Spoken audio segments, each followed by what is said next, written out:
চলো পার নৌকা আছে মাঝি কোথায় প্রচুর লেট হয়ে যাবে কি করবো বলো মায়ের শরীরটাও তো খারাপ নাহলে এত ইমার্জেন্সি আসতাম নাকি আরে ছি এই কি অসভ্যতামি দিদি তো প্রশ্ন নষ্ট করে রাস্কেল কোথাকার ছি ছি ছি এই পাগল মানা করার সত্ত্বেও তুই আবার গায়ে কাঁদা দিলি এসব জানোয়ারদের কাছে ছুটে দিয়ে মারার দরকার রাবিশ কথা হয়েছে ভাই আর বলেন না এই পাগলটা কাদা ছুড়ে আমার পোশাকটা নষ্ট করে দিল এই স্যার গায়ে কাদা দিলি কেন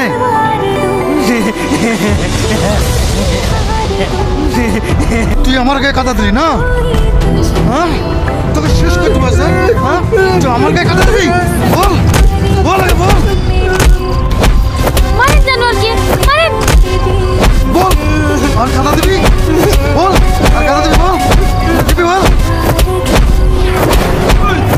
আমার ছেলেকে মারো না আমার ছেলেকে মারো না আমার ছেলে মরে যাবে আমার ছেলেকে মেরো না আমার ছেলেকে মারো না ছেড়ে দেবো মানে রাস্তা দিয়ে লোকজন যাবে সবার গায়ে কাদা দেবে ও পাগল ওর মাথার সমস্যা ও এসব কিছু বোঝে নাকি কিছু যখন বোঝেই না আপনার ছেলেকে পাগলা নদীতে রেখে আসবেন নদীতে কেন নিয়ে এসছেন এই রে তুমি বেশি উল্টো পাল্টা কথা বলো না আমার ছেলের যা হয়েছে না সবই তো থাক আমি আর বেশি কিছু কি বাবা চুপ করে গেলেন যে কি বলতে চাইছিলেন বলুন থাক আমি কিছু বলতে চাইনি এক্ষুনি নৌকা ছেড়ে দেবো আপনারা গেলে চলুন এখানে ফালতু টাইম নষ্ট করে লাভ নেই মা ভালো আছো সালমা তোর এতদিন পর আমার কথা মনে পড়লো তোর চোখ ভালো হওয়ার পর কি আমাকে একবারও দেখার ইচ্ছা করেনি ওর কোনো দোষ নাই মা ওইখানে আসবে করে আমার কাজের চাপার জন্য আমি আসতে পারিনি বাপ ভালো আছো হ্যাঁ মা ভালো আছি বাপ দাঁড়িয়ে থাকলে যে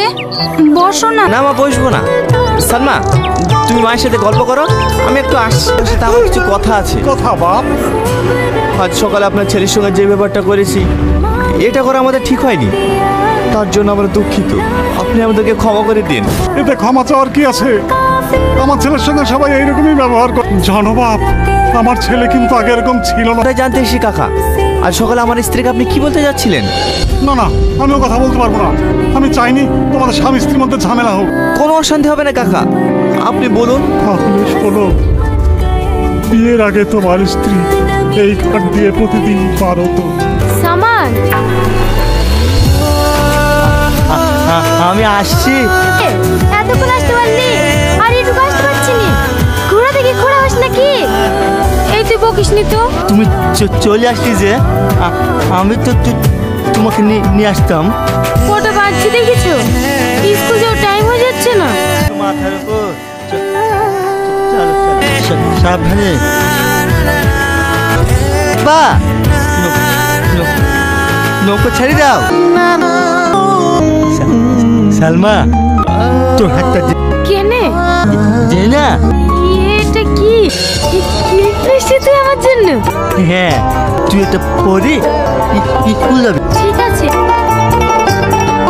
কি তালি আমার জন্যে কি আছে আলু ভাজা দিয়ে রুটি আর তুই খাস খাবো না তুই স্কুলে কি খাবি আমি স্কুলে গিয়ে কিছুখানি খেয়ে নেবো তুই লে তো আব্বা সালমা কি স্কুলে তুই আসি কি ঠিক আছে যা তাড়াতাড়ি আসিস তোর লাগছে রে তুই যদি দেখতি তাহলে কি মজা হইতো রে জানিস আমার এসব দেখার কোনো ইচ্ছা নেই আমার ইচ্ছা করে তোর এই মুখটা দেখতে তুই কত ভালো আমার প্রতি তুই কত খেয়াল রাখিস ডাক্তার আসবে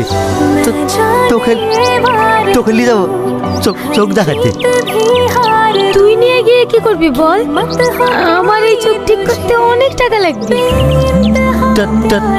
টাকা লাগবে তো কি হয়েছে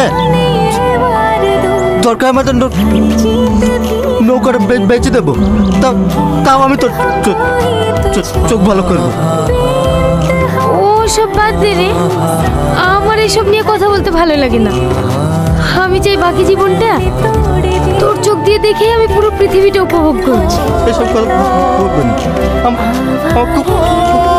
খুব কষ্ট হয় আমারও খুব কষ্ট হয় তুই এইভাবে আমাকে আর কতদিন সাহায্য করবি বল সারা জীবন এইভাবে আমি জানি তুই সারা জীবন আমার পাশে থাকবি থাকবো তোর বাড়ি স্কুলে আপনি আমাকে চিনতে পারবেন না আমি কলকাতা থেকে এসেছি। কলকাতা থেকে? সে তো অনেক দূর। বাপ বস। আপনার মেয়ে যে স্কুলে পড়ে ওই স্কুলে হেডমাস্টার আমি। ও, আপনাকে তো আমি দেখিনি। ঠিক আছে, আসলে আপনাকে একটা কথা বলতাম, কিভাবে যে বলবো বুঝতে পারছি না। না না, আপনি বলেন। কেন, কিছু হয়েছে নাকি? আসলে আমাদের এসআই সাহেব আপনার মেয়েকে খুব পছন্দ করেছে। আপনাদের আপত্তি না থাকলে উনি বিয়ে করতে চান। না না, আপত্তি থাকবে কেন? কিন্তু আমার মেয়ে যে চোখে দেখতে পায় না, উনি কি তা জানে?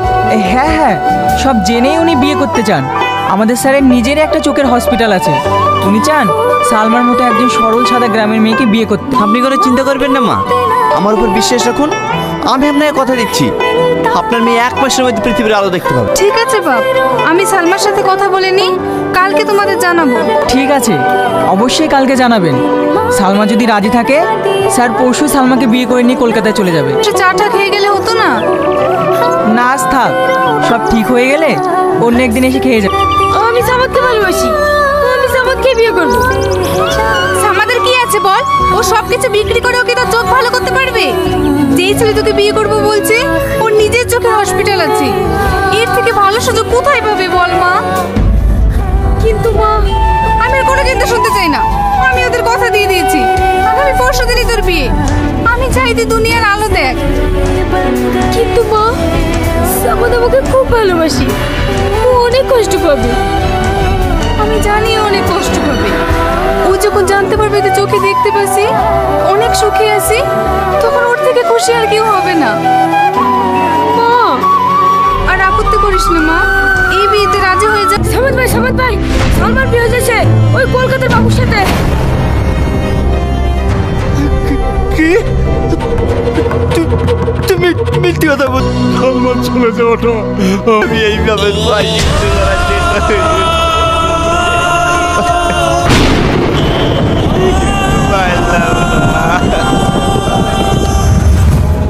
সূর্য মাথার উপর। চলো চলো। সালমা, তোর হাতটা দিয়ে দে না। কি সুন্দর লাগছে রে, তুই যদি দেখতি তাহলে কি মজা হতো রে।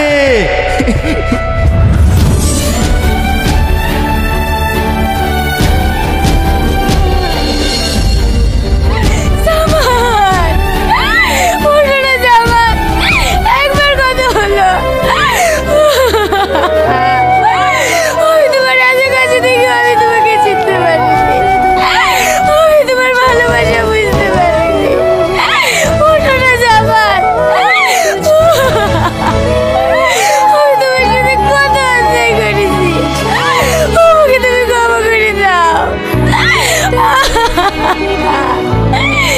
কথা বলো না জামাত, ওঠো না। সালমা।